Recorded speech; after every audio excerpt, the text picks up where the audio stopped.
Got a couple questions on one of the jigs I have in my L5 guitar building thread.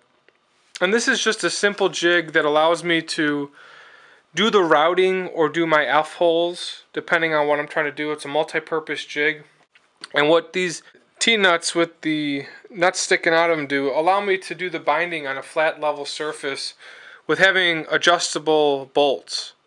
And these bolts go into these T-nuts, these zinc T-nuts, and you can just move these bolts up and down. I put a little bit of pipe thread, whatever that's called, that white stuff, onto the bolts, and then I screw them down into place, and then from there the body just slides in, and then I've got a little arm right here with a piece of wood.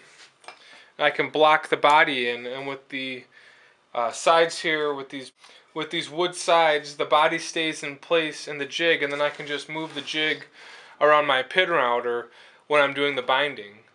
In terms of routing the F-holes, I take these little brackets and I screw down these brackets to hold down the plate, and then I take my pin router with the pin sticking through here. I can route out the F-holes pretty easily when the top is all carved.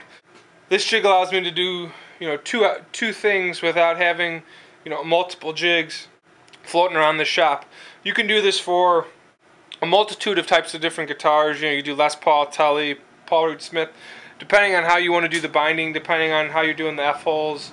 But having these different touch points allow for the carved bottom to sit out while I've got these as the flat touch points. And to get these flat, you can either use a ruler or you can get a level and make sure that they're all level.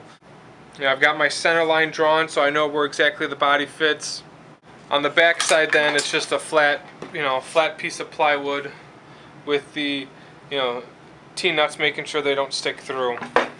So all in all, it's a pretty simple jig, but it really allows me to do a lot of work, do two operations pretty quickly. Binding can be a real pain if you don't get the binding set up right.